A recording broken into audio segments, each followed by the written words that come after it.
Selamat pagi, adik-adik dokter muda. Hari ini kita belajar tentang sistem sensoris. Ya,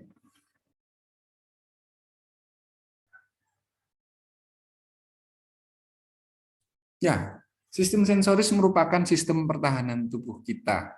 Ya, dia memberikan informasi tentang lingkungan sekitar tubuh kita. Ya, coba bayangkan kalau Anda misalnya tidak punya sistem sensoris, ya, saat Anda berjalan, Anda menginjak suatu benda tajam, ya, misalnya suatu paku, ya, kamu tidak merasa nyeri, maka kamu terus menginjak paku itu dan Anda terluka. Ya, itu contohnya. Misalnya seorang ibu-ibu misalnya ya tidak punya sistem sensoris, misalnya karena suatu diabetik neuropati yang sudah sangat parah misalnya ya, dia memasak di panci ya, dia tidak bisa merasakan bahwa panci itu panas, maka tangannya mungkin mengalami suatu luka bakar. Jadi penting sekali sistem sensoris ini. Ya, ada beberapa sistem sensoris pada manusia, yaitu eksteroseptif untuk merasakan nyeri, suhu, dan raba, sistem proprioseptif untuk merasakan gerak dan posisi sendi, rasa getar, ya, dan rasa raba halus. Interoceptif itu sistem sensorik untuk organ dan sistem sensorik khusus, ya, misalnya penglihatan, pembahuan, dan pengecapan. Untuk kepentingan neuroanatomi dalam hal menentukan topis, untuk saat ini kita akan mengajarkan sistem eksteroseptif dan proprioseptif saja. Ya. Baiklah, kita mulai dengan konsep reseptor. Ya. Apa itu reseptor? Di bidang neurologi, reseptor adalah sekelompok sel khusus, ya, yang merubah rangsang menjadi impuls yang dapat dihantarkan dalam jaringan saraf. Ya. Untuk itu ada beberapa jenis reseptor. Ya. Misalnya nosiseptor itu merubah rangsang nyeri menjadi impuls yang dapat dihantarkan dalam jaringan saraf. Ya. Mekanoreseptor, ya, merubah rangsang misalnya berupa gerakan, berupa regangan otot, menjadi impuls yang dapat dihantarkan dalam jaringan saraf. Contoh mekanoreseptor ini misalnya adalah badan-badan Golgi, ya, di otot dan tendon. Termoreseptor, ya, merubah suhu menjadi impuls, ya. Kemoreseptor merubah zat kimia, rangsang kimia menjadi impuls. Contohnya adalah reseptor-reseptor pada lidah, ya. Ya. Ini reseptor-reseptor sensorik, ya, untuk sistem eksteroseptif, ya. Nosiseptor ini untuk nyeri, badan Krauss itu untuk rasa dingin, corpus rufini untuk rasa hangat, corpus Meissner untuk raba, ya, Pacini untuk raba halus serta getar. Nah, ini bentuknya, ya. Tadi dikatakan adalah reseptor itu adalah suatu sel khusus, ya. Nah, bentuknya seperti ini. Bentuknya seperti ini. Ya. Ya, nosiseptor itu biasanya ujung saraf bebas, ya. Ini korpus ke Meissner, macam-macam lah bentuknya, nanti Anda lihat lagi di buku, ya. Nah, jadi reseptor-reseptor ini terletak di subkutan, ya. Terletak di subkutan, ya.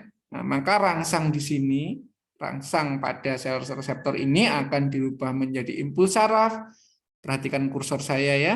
Dihantarkan melalui saraf tepi, ya. Kemudian masuk radix dorsalis, ya. Kemudian dihantarkan melalui medula spinalis dan berakhir di korteks sensoris pada gyrus parietalis. Ya.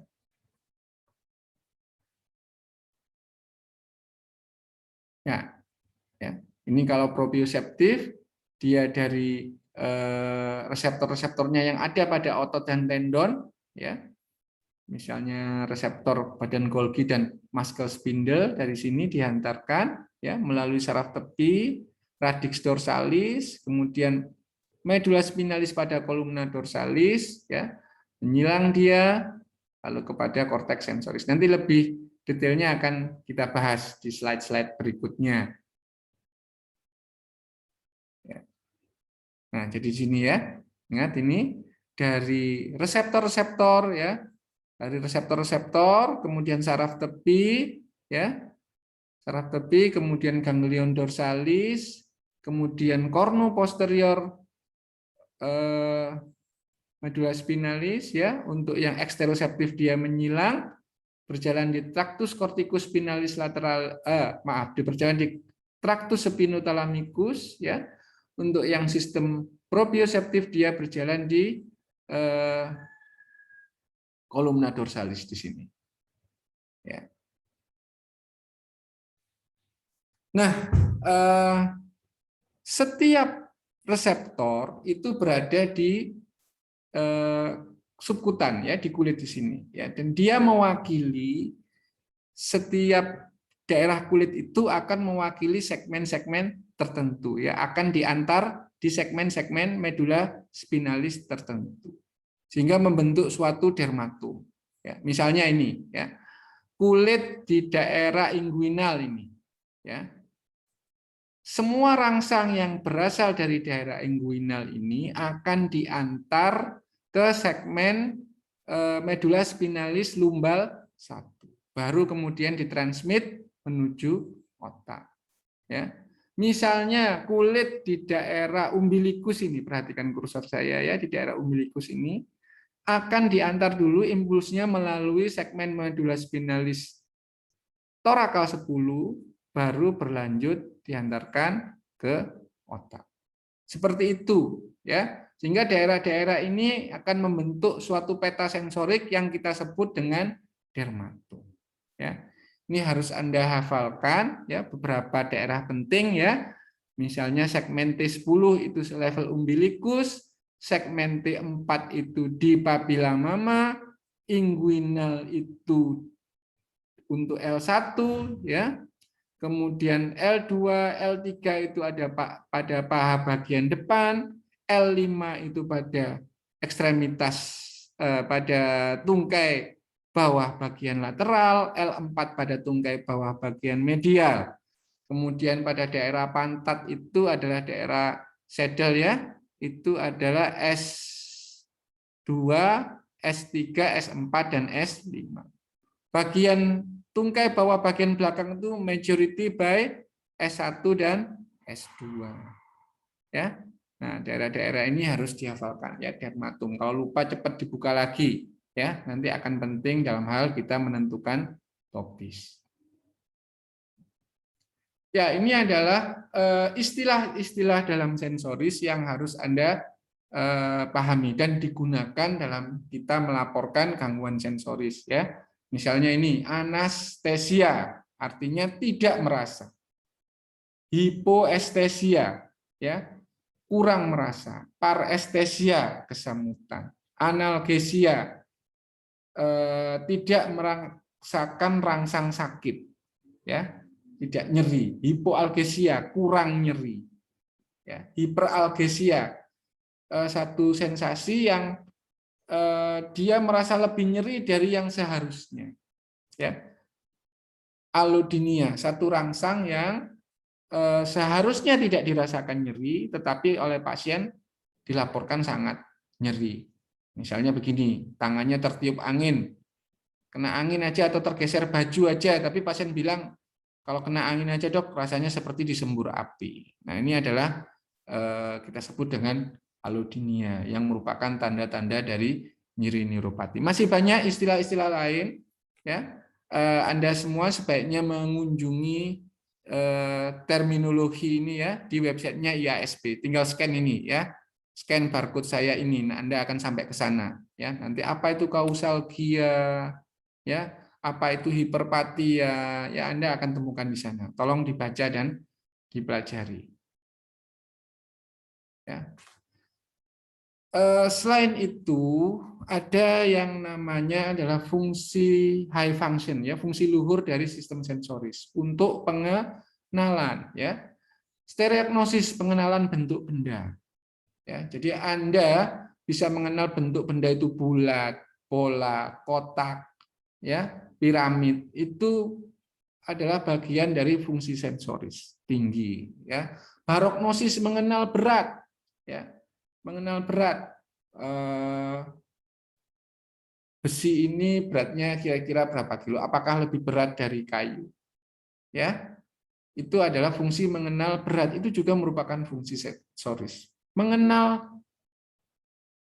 anggota tubuh, ya, jari-jari misalnya. Apakah ini jempol? Apakah ini telunjuk? Apakah ini jari manis? Apakah jari tengah? Ya, mengenal wajah, ya, wajah dari lawan bicara kita misalnya, ya, itu face agnosia, ya, kalau terganggu kita sebut dengan prosopagnosia. Artinya seseorang itu karena gangguan di sistem sensoriknya, dia tidak mengenal orang yang sudah sangat akrab, ya. Misalnya seorang suami yang tidak lagi mengenal wajah istrinya. Itu bisa terjadi, ya, bukan karena selingkuh, ya, karena memang sang suami mungkin mengalami stroke.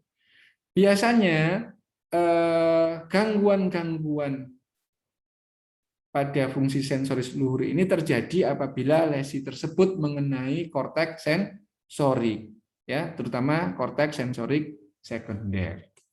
Nanti akan kita lihat, ya. Ya, sebagai awal, ya, kita akan belajar tentang sistem sensorik eksteroseptif, ya. Pada sistem sensorik eksteroseptif, ya, tadi impuls-impuls yang berasal dari reseptor, perhatikan kursor saya, ya, dia akan dihantarkan melalui saraf tepi, ya, kemudian sinaps di cornu dorsalis medulla spinalis, ya, kemudian menyilang, ya, 1-2 level di atas itu menyilang, ya, kemudian berjalan di tractus spinothalamikus lateralis, terus, ya, kemudian menuju, ya, atau sinaps di talamus, di ventro posterolateral, ya, udah pokoknya di talamus gitu aja sudah dulu, ya, baru kemudian sampai di korteks sensoris, ya. Saya ulangi, ya, dari reseptor di subkutan, ya, ke saraf tepi, ya, perhatikan kursornya, ya, ke ke cornu dorsalis medulla spinalis, ya, kemudian menyilang, ya, di dalam medulla spinalis itu dia menyilang, ya, sinap di talamus, ya, baru ke korteks sensorik, ya. Kita ingat pada sistem motorik yang lalu itu hanya sampai pada segmen sakral 2. Akan tetapi untuk sensoris itu lengkap, ya, sampai dengan segmen coccygeus itu punya perwakilan di kulit, ya. Nah, ya. Begitu juga sama seperti sistem motorik, maka sistem sensorik itu juga mempunyai homunculus. Ya. Nah, ini, ya, kemaluan itu di parasagital, tungkai di parasagital, hampir sama, ya, hampir sama dengan sistem motor. Ya. Sedangkan pada sistem sensorik proprioseptif, perhatikan, ya, ini dari reseptor-reseptornya pada otot dan tendon, ya, pada korpus Golgi, muscle spindle dan badan Golgi, ya, dari sini saraf tepi, ya, sampai di cornu dorsalis medulla spinalis, tetapi dia tidak menyilang, ya, dia lalu berjalan di kolumna dorsalis di sini. Ya, kolumna dorsalis, sinaps di nucleus cuneatus dan nucleus gracilis yang terletak antara medulla spinalis dan medulla oblongata, ya, mirip-mirip dengan decussatio pyramidalis, ya. Baru dia menyilang. baru dia menyilang sampai ke talamus, baru dihantarkan ke korteks sensorik. Jadi di sini Anda lihat ya, baik sistem sensorik eksteroseptif maupun proprioseptif itu semua sinap di talamus ya. Talamus ini adalah center of sensory ya, makanya punya nilai yang sangat penting. Ya, jangan lupa kalau ada lesi talamus, awas ya, pasti ada gangguan sensorik yang cukup serius. Ya. Baiklah, ya kita berlatih menentukan topis berdasarkan data sensorik. Ya, kita perhatikan. Ya, yuk. Kali ini lesinya adalah pada talamus sebelah kanan. Ya, pada talamus sebelah kanan. Kita lihat untuk sistem sensorik eksteroseptif. Misalnya dari kaki ini.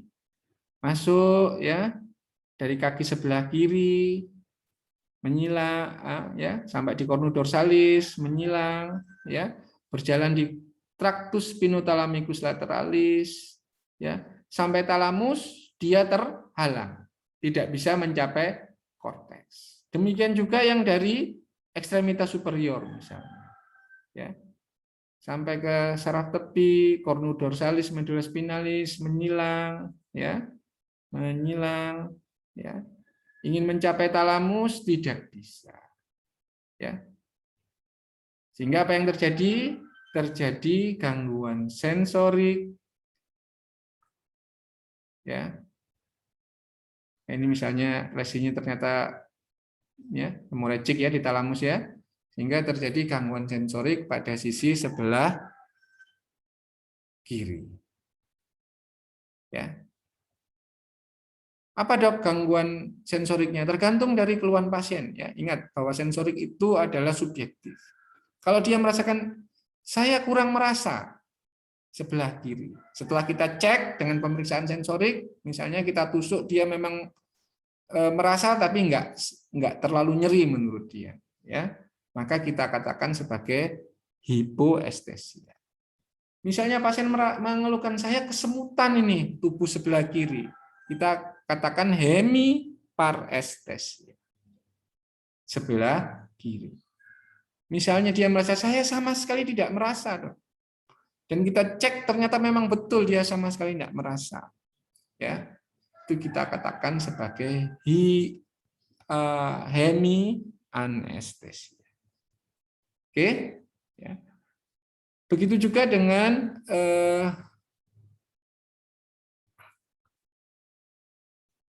sistem proprioseptifnya, ya. Nah, ini terhalang juga, mungkin mengalami gangguan, tapi sistem proprioseptif itu lebih tahan, ya. Biasanya nggak terlalu terlihat. Ya. Oke, kita lanjutkan. Kali ini, ya, lesi itu terdapat pada korteks sensorik. Ya. Kita lihat, ya, pada korteks sensorik. Ya, kita lihat pada sistem eksteroseptif, ya, dari reseptor di subkutan, saraf tepi, cornu dorsalis, ya, menyilang dia, ya, menyilang, ya, di level medula spinalis naik ke atas, talamus masih tidak ada masalah, tetapi saat di korteks impulsnya tidak dapat diproses. Ya, eksteroseptifnya bagaimana? Sama, ya. Ya. Menyilang di nukleus cuneatus dan gracilis, ya, tadi talamus tidak ada masalah, tapi saat sampai di korteks terjadi masalah. Sehingga apa yang terjadi pada pasien ini, ya, ini lesinya di korteks sebelah kiri, ya. Nah, ini lihat ya, ada iskemik di lobus parietalis sebelah kiri, ya, maka akan terjadi gangguan sensorik pada tubuh sebelah kanan. Tergantung bagaimana pasien itu melaporkan kepada kita dan tergantung juga hasil pemeriksaan fisik kita. Ya, apakah misalnya hemianestesia bisa, hemiparestesia bisa, ya, hemianalgesia juga bisa, ya, hemialodinia pun bisa. Ya, cuma kalau hemialodinia itu sering-sering lesi talamus, ya. Walaupun lesi seperti ini juga bisa, ya. Oke. Kita lanjutkan lagi. Ya. Kali ini lesi tersebut mengenai segmen servikal, misalnya servikal 4. Ya. Kita lihat, ya. Dari suputan sebelah kanan, saraf tepi, cornudorsalis, ya, menyilang di medula spinalis, naik ke atas. Nah, dia terhambat di segmen servikal 4 misalnya. Ya. Dari sebelah kiri, saraf tepi, cornudorsalis, menyilang, berjalan di traktus spinothalamicus lateralis, hendak mencapai talamus, terhambat di segmen servikal 4. Ya. Begitu juga dengan proprioseptifnya. Ya. Ya. Dari badan Golgi dan muscle spindle, otot sebelah kanan, saraf tepi, ya, berjalan di columnodorsalis, terhalang di servikal 4. Dari otot dan tendon sebelah kiri, saraf tepi, berjalan di columnodorsalis, terhambat di servikal 4. Ya. Kita lihat dermatomnya servikal 4 di mana, ya. Ya, ini ternyata ada satu HNP, ya, di servikal 4. Ya. Nah, ya. Maka pasien ini mengalami satu gangguan sensoris dari level servikal 4, ya, cervical medulla spinalis cervical 4 sampai ke bawah. Ya, apakah ini berupa anestesia, berupa parestesia, berupa hipoalgesia, itu nanti tergantung anamnesis kita dan tergantung hasil pemeriksaan fisik kita. Jadi kalau segmen servikal akan terjadi seperti ini, lesi di segmen servikal. Ya, kamu periksa sensasinya di paha bagian depan untuk cek L2, L3, L4, nggak terasa. Anda periksa di deltoid yang untuk segmen servikal 5, dia juga ada gangguan sensorik. Baru setelah agak ke atas, wajah normal. Ya, kita lanjutkan. Kali ini, ya, lesi itu ada di segmen medula spinalis torakal 10. Kita lihat, ya, dari ekstremitas bawah, kulit ekstremitas bawah, ya, saraf tepi menyilang di sinapti cornudorsalis, menyilang, berjalan di traktus spinothalamicus, ya, terhalang dia di segmen T10. Ya, ingat segmen T10 itu di daerah umbilikus. Ya, dari kanan pun dari kiri pun demikian. Ya, dari ekstremitas bawah sebelah kiri, ya, saraf tepi, kolumna dorsalis menyilang, berjalan di traktus spinothalamicus lateralis, terhalang dia di T10. Ya, sedangkan yang untuk ekstremitas atas dia tidak terhalang. Ya, sehingga apa yang terjadi? Terjadilah gangguan sensoris, ya. Ya, ini misalnya pada kasus spondylitis TB, ya. Terjadilah gangguan sensoris mulai umbilikus ke bawah. Ya, kita melaporkannya sebagai misalnya gangguan sensorisnya itu anestesia semua, ya. Kita mengatakan anestesia sampai setinggi segmen medula spinalis torakal 10. Ya, di sini pun pasti terjadi gangguan proprioseptif, ya. Kalau lesi-lesi medula spinalis itu gangguan proprioseptifnya jelas biasanya, ya. Misalnya pasien tidak bisa lagi merasakan, ya, jempolnya itu ke atas atau ke bawah. Pasien juga mengalami gangguan dalam merasakan sensasi getar. Seperti itu. Ya. Next, ya. Kali ini terjadi gangguan pada konus medulara. Ya, maaf itu bukan L1, ya, konus medulara, yaitu S3, S4, S5 dan C. Ya. Ingat dermatom bahwa S2, S3, S4, S5 itu berada di daerah saddle. Ya, nah ini ternyata fraktur di L1, fraktur di L1. Ya, fraktur L1 itu kena konus. Ya, bukan kena segmen medula spinalis L1, ya. Frakturnya di vertebra L1 itu kena konus, ya. Maka kita dapatkan keluhan-keluhan ya di daerah saddleback, daerah tempat kalau kita duduk di saddle itu, ya, sekitar perineum, ya, sekitar anus, itu pasien akan merasa kebas misalnya, ya. Oke, next, ya. Kali ini lesi itu mengenai cauda equina. Ingat, pada kuliah motorik, cauda equina itu merupakan radiks saraf tepi yang berasal dari segmen medula spinalis L1 sampai C. Ya, L1 sampai C. Ingat tadi L1 itu letaknya di inguinal. Ya, dermatumnya. Maka kalau terjadi lesi pada cauda equina akan terjadi, ya, turun agak bawah sedikit, ya, L1 L2-nya sudah keluar, ini L3 ke bawah, ya, maka akan terjadi misalnya ini, ya, misalnya parestesia mulai segmen L3 terjadi parestesia sampai setinggi segmen bukan segmen, ya, sampai setinggi daerah radiks, ya, pada L5. Ya, ini adalah bentuk-bentuk dari cauda equina syndrome. Ya. Jadi selain nanti paraparesis juga ada gangguan sensorik. Ya. Contoh lagi yang sering misalnya, ya, kali ini hambatan itu terjadi pada radiks saraf tepi, ya, pada segmen cervical 5 misalnya. Ya.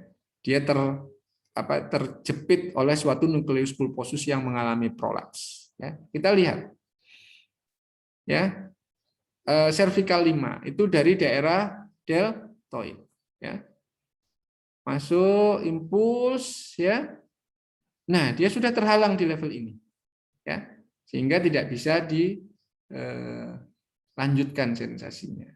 Ya, apa yang terjadi? Maka terjadi hipoestesia pada daerah deltoid di sini. Khasnya kalau suatu lesi mengenai suatu radiks, ya, akan terjadi suatu radikulopati, ya, ada suatu electric shock, ya, dari leher terus sampai ke tangan. Ya, itu jarang, ya, hanya C5, ya, biasanya C5, C6 itu kena 2 segmen sehingga dia menjalar begini. Tangan ini khas pada HNP servikal, ya, nyeri leher yang menjalar sampai ke tangan. Ya. Kita lanjutkan, ya. Sama dengan yang atas, kali ini yang terjepit adalah segmen radiks, ya, segmen lumbal, misalnya lumbal 5 dan S1. Ya, itu dari tungkai ya. Ini S1 itu kan di sini, ya. Di samping sini, ya. Terus L5 itu di bagian lateral ini, ya. Sampai di radiksnya dia sudah terhalang, ya. Maka kita akan dapatkan gangguan sensoris pada dermatum L5 dan S1 disertai satu nyeri radikular. Ya, di sini bisa hipoestesia, bisa allodynia, tergantung nanti bagaimana kita melakukan pemeriksaan. Pun proprioseptifnya juga pasti akan mengalami gangguan, ya. Jadi rasa getar misalnya pada daerah malleolus lateralis misalnya, ya, itu akan terganggu, ya. Kita lanjutkan lagi. Kali ini lesi itu mengenai ujung-ujung saraf tepi, ya, pada tungkai dan lengan, ya, kena di sini. Ya. Kita lihat dari sini reseptornya, dia berusaha mencapai medula spinalis, sudah terhambat di sini, ya. Sehingga apa yang terjadi? Ya, akan terjadi suatu gangguan sensoris pada ujung-ujung ekstremitas. Ya, apakah itu nyeri suhu raba, apakah itu getar dan gerak posisi sendi. Ya, baik proprioseptif maupun ekstroseptifnya akan terlibat.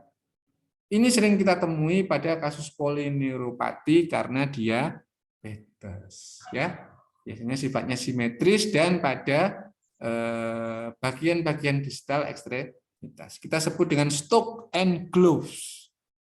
Ya, parestesia. Stock itu sebatas kaos kaki, gloves sebatas sarung tangan. Jangan lupa, ya. Kita lanjutkan. Kali ini lesi itu berada pada terowongan karpal, ya, di mana di situ lewatlah nervus medianus. Ya, nervus medianus itu cabang-cabangnya nanti memberikan inervasi pada 3 jari, ibu jari telunjuk dan jari tengah, serta sebagian dari jari keempat, sebagian dari jari manis. Ya, terhambat di sini sehingga apa? Sensasi dari jari 1, 2, dan 3 serta sebagian 4 ya tidak bisa dihantarkan ke medula spinalis, apalagi sampai ke korteks sensorik. Ya, dia sudah terhambat di sini. Apa akibatnya? Akan terjadi gangguan sensoris pada 3 jari tersebut. Ya, bisa allodynia, bisa parestesia, ya, yang paling sering itu parestesia kalau pada carpal tunnel syndrome. Ya. Kita lanjutkan lagi, ya. Kali ini nervus peroneus, dia terhambat, ya, dia terjepit di daerah tarsal sini, ya. Nah, akibatnya apa? Sensasi dari telapak tangan, dari telapak kaki tidak bisa disampaikan ke atas, ya. Biasanya dirasakan sebagai kebas di kaki atau justru terjadi suatu allodynia, ya, rasa panas terbakar di telapak kaki. Ini pada tarsal tunnel syndrome. Ya. Tadi kita jelaskan sistem sensorik untuk tubuh dan ekstremitas, ya, untuk tubuh bagian bawah lah, ya, untuk tubuh lah, ya. Bagaimana dengan kepala dan wajah? Untuk kepala dan wajah, terutama wajah, ya, sistem sensoriknya itu diwakili oleh nervus trigeminus secara ipsilateral, ya, tidak menyilang, ya. Nervus trigeminus itu mempunyai 3 cabang, yaitu 51, 52, dan 53. Ini daerahnya, ya. 51 ini dahi dan hidung, ya. 52 itu daerah maksila, 53 itu daerah mandi. Ya, sama, ya, dari nervus trigeminus, ya, lalu dia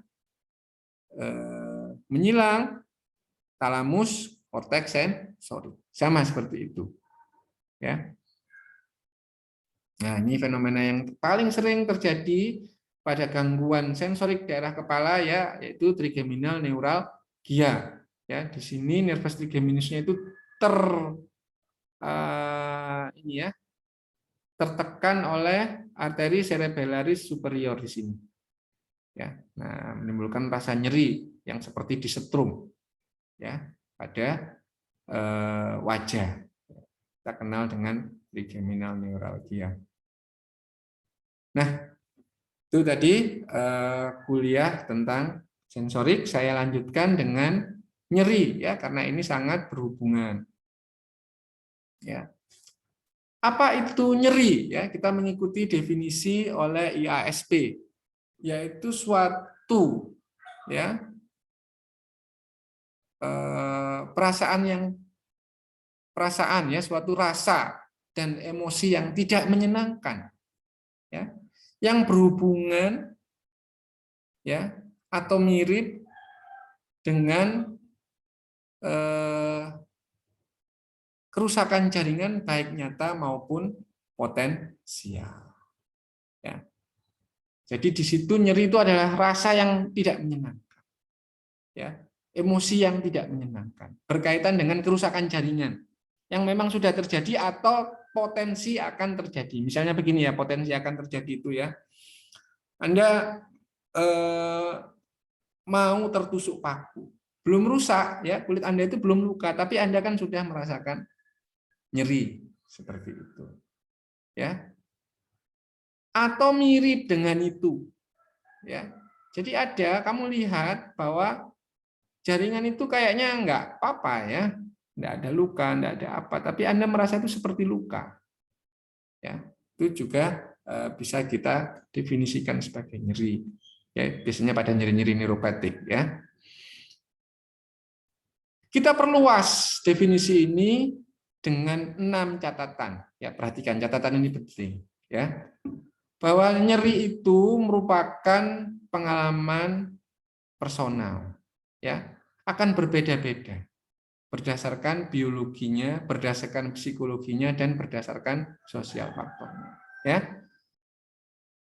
Orang-orang dengan anxiety ya, orang-orang yang pencemas itu sangat mudah merasakan nyeri lebih hebat dibanding orang-orang yang punya kepribadian yang lebih tenang misalnya. Ya. Orang-orang dengan tingkat ekonomi yang lebih baik biasanya juga lebih mudah nyeri dibanding orang-orang pada ekonomi rendah ya, karena yang ekonominya bagus tuh sakit sedikit aja dia akan mengeluh ke dokter ya. Yang orang dengan ekonomi kurang tuh misalnya ya karena dia tidak punya duit ya bertahan dia dengan nyerinya itu ya, tidak dikeluhkan ya, seperti itu. Nyeri dan nosisepsi itu adalah fenomena yang berbeda ya. Tuh. Nyeri tidak bisa ya diterjemahkan sebagai aktivitas sensori neuron saja. Nyeri itu lebih kompleks ya, sedangkan nosisepsi itu lebih sederhana. Kita bisa mengatakan nosisepsi itu hanya terkait dengan perjalanan jaras nyeri aja, tapi nyeri lebih dari itu. Nyeri itu lebih kompleks ya. Sepanjang kehidupan ya, manusia itu akan belajar ya tentang konsep nyeri itu apa. Tiap orang, tiap suku, tiap budaya itu akan berbeda konsep tentang nyerinya. Ya. Oh, ini ya, terlewat, maaf ya. Setiap keluhan pasien nyeri itu kita sebagai dokter harus memberikan perhatian yang penuh dengan respect ya, jadi jangan diremehkan keluhan nyeri orang itu. Ini kunci sukses praktek ya.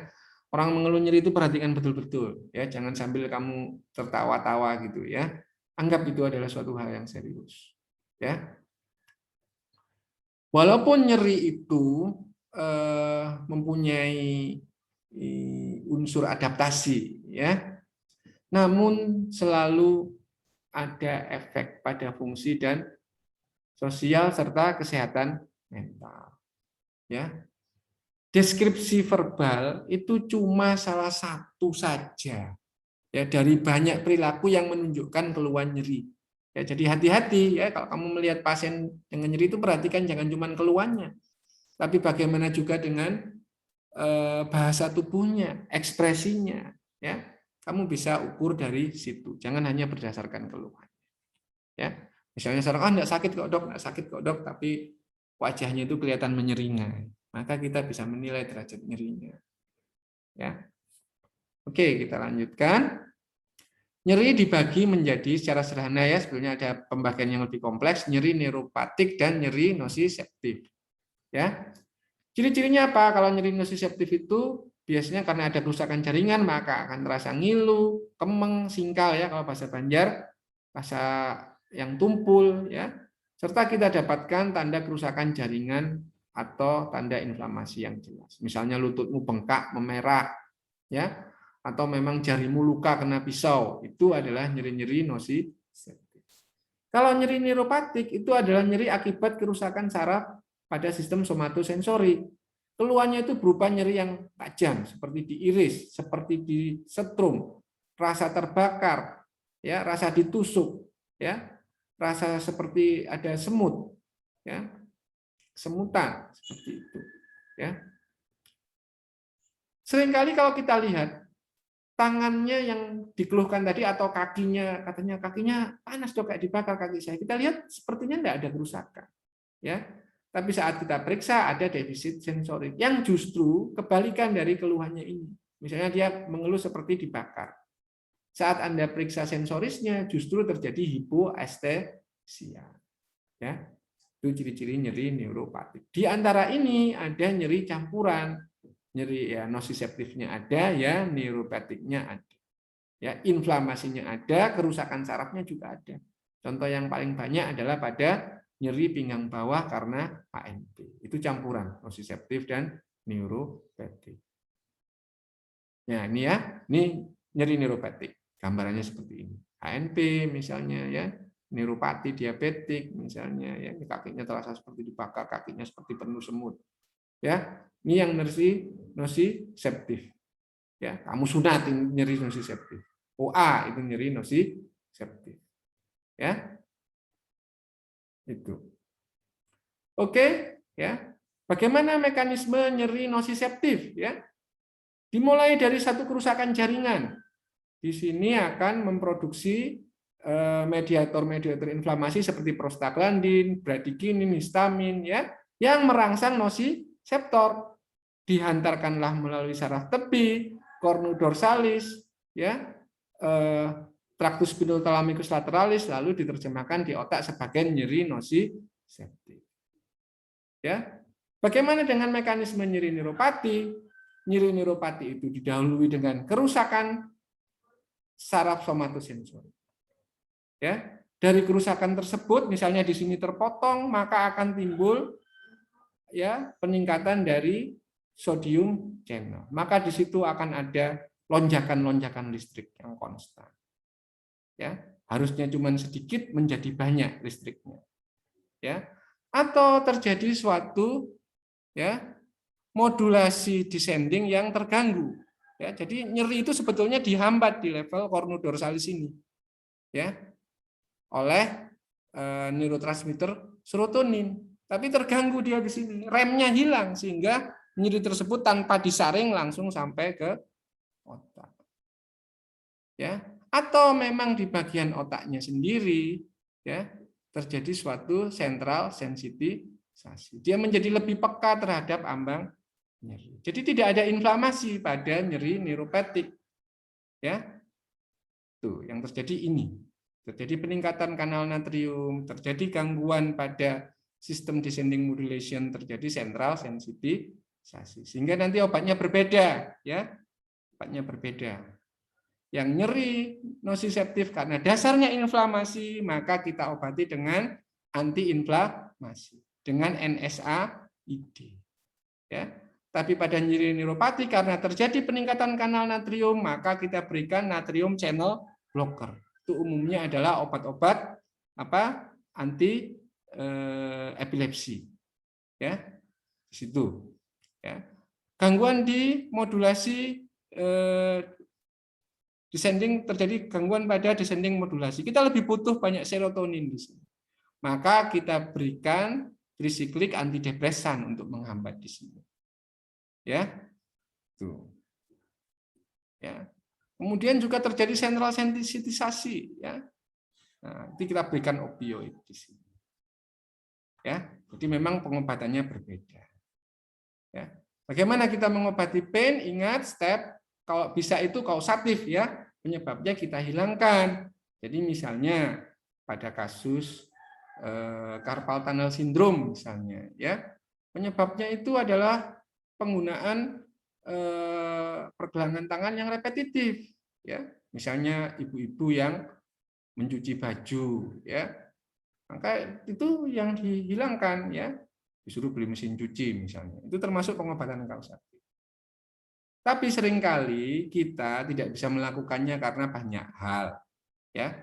Nenek-nenek usia 90 tahun yang kena HNP, kamu kan tidak bisa operasi ya, siapa berani operasi perempuan 90 tahun ya. Maka di situ kita memberikan terapi simptomatik berdasarkan WHO step ladder, ini. Ya. Nah, ya kalau nyeri ringan, ya itu fast sampai dengan 3 ya, cukup NSAID saja. Ya, boleh dikasih adjuvan, boleh, ya, tapi tidak harus. Misalnya nyeri pada operasi minor ya, habis hitan, cukup paracetamol aja atau asam mefenemat saja ya.